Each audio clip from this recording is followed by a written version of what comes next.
Trade Union Federation SAFTU has slammed any proposed electricity tariff increases for 2025. Eskom is reportedly planning to hike tariffs by a significant 36% in 2025, following a 12% rise earlier this year. Now, if the National Energy Regulator of South Africa approves the proposal, the hike will take effect on April the 1st, 2025. SAFTU General Secretary Zwelinzima Vavi joins me now to chat on the impact of tariff hikes. It goes without saying, Mr. Vavi, that if Eskom is given these increases by NERSA, they're going to hurt the poor and the working class by far. Well, normally we say that the crisis that is created by others, including by the capitalist system, is solved at the back of the working class and the poorest of the poor, the marginalized majority in our society. And this is not going to be an exception.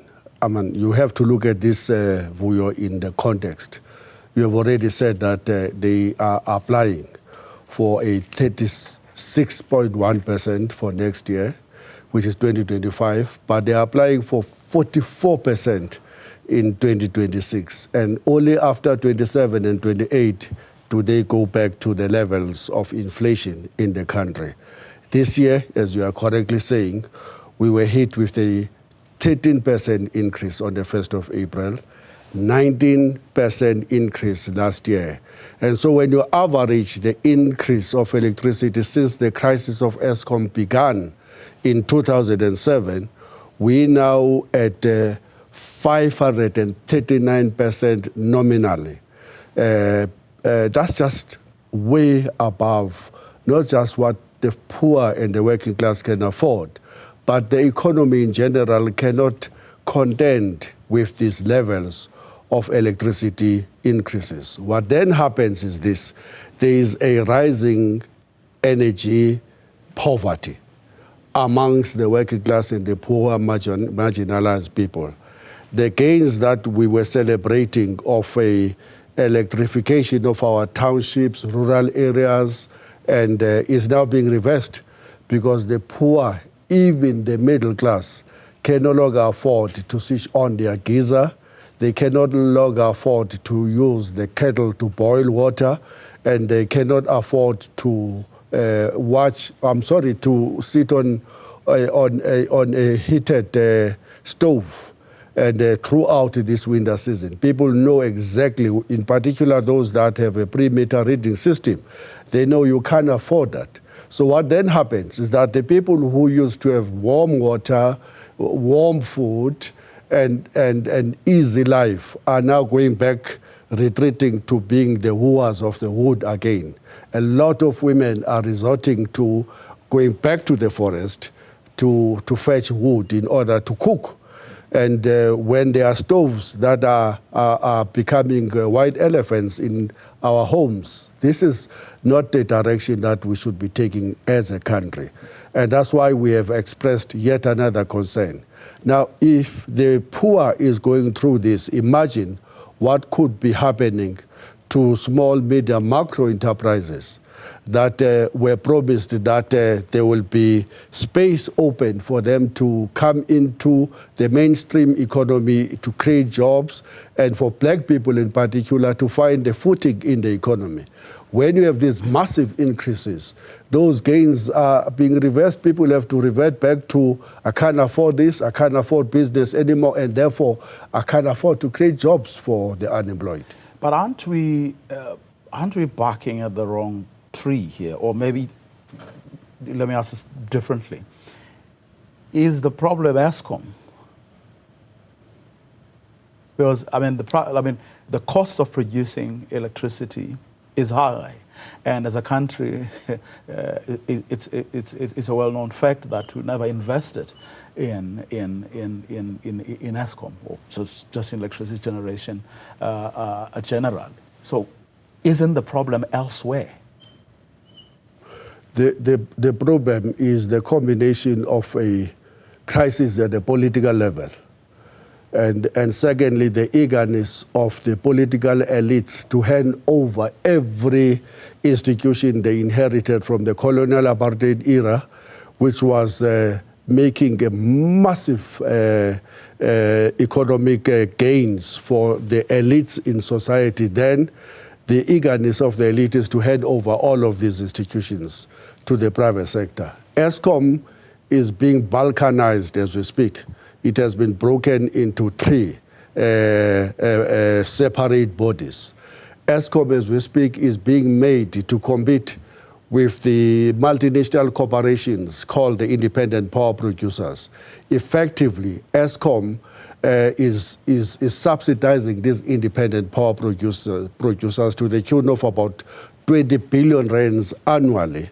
And government have signed this agreement behind the backs of South Africans. None of us have seen the terms of attracting these independent power producers in the country. And the little information that drips out of the very closed-up system indicated that we have been sold straight on a silver platter to the highest bidder as the country. These guys have been given up to 40 years with guarantees that their profits will be at the higher notches. And that's the basis of them coming to the South African economy.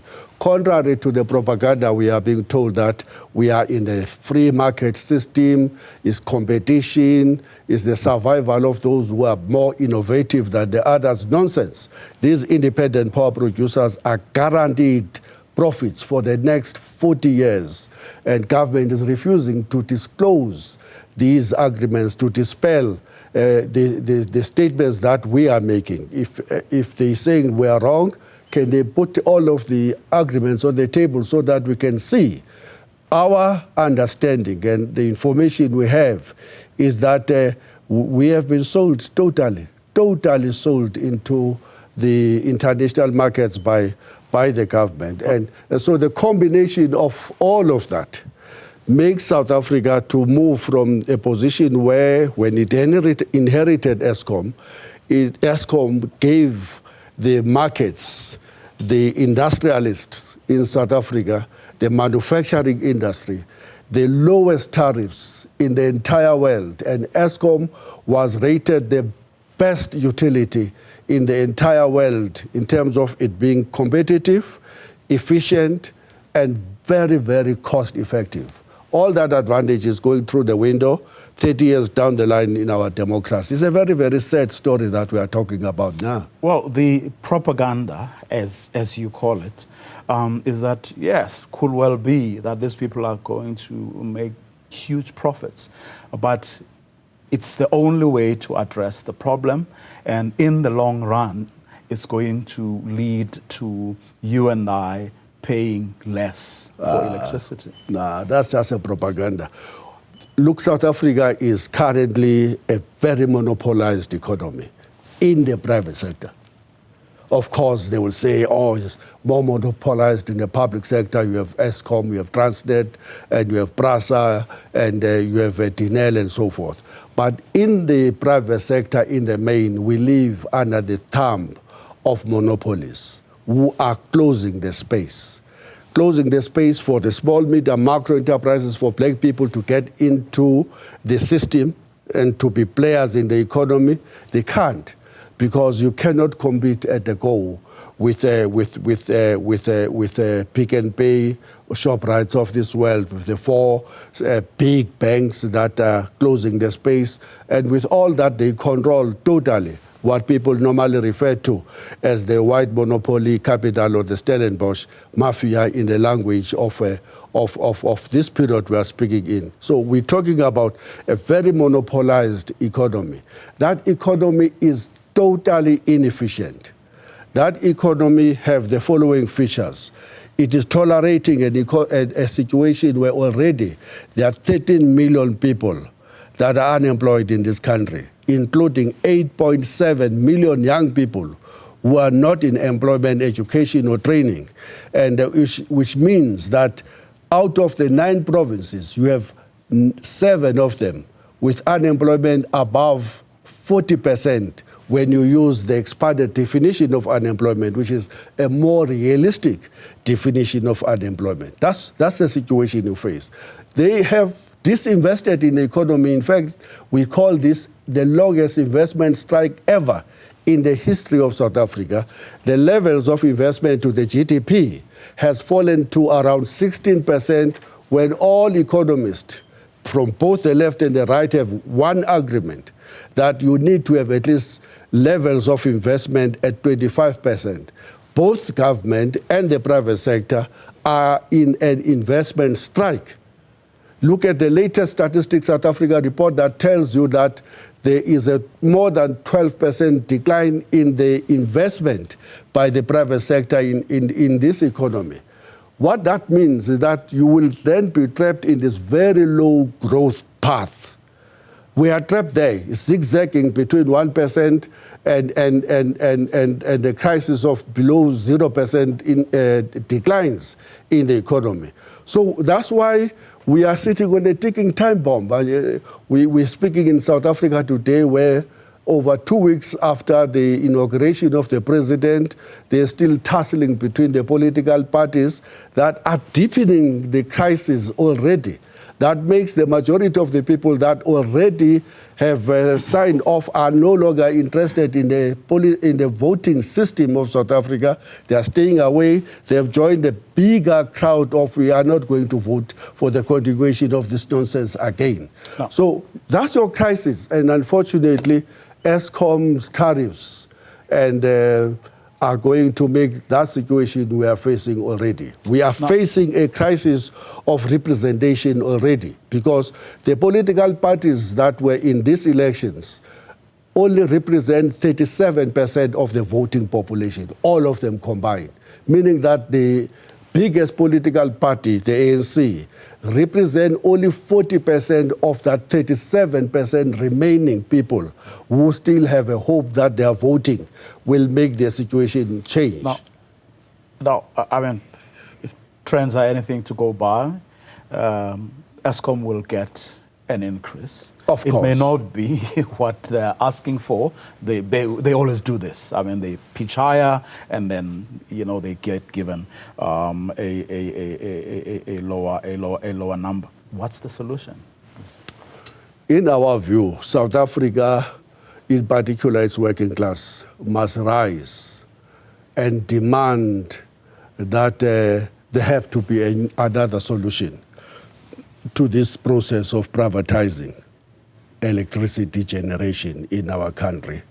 And that alternative must include that the government must invest in the electricity generation. And that electricity generation and new power, that must be based on a movement away from the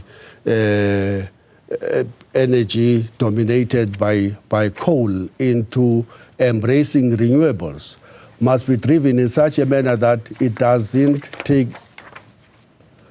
advantage of already crisis playing itself in Mpumalanga and elsewhere in Limpopo, and of unemployment, of people being thrown away because government is choosing to close down power stations that can help solve the crisis of load shedding in South Africa faster than it is required. So we're calling for a renewable strategy that is publicly led, that is in the hands of the people of Mpumalanga, Limpopo, and the working class, and that is not going to be hijacked by the small elites who are very happy to agitate for the status quo that has proven to be unworkable for both environment in South Africa, but more so for the people of Mpumalanga, but for the crisis of unemployment in both Mpumalanga and Limpopo and elsewhere in the country.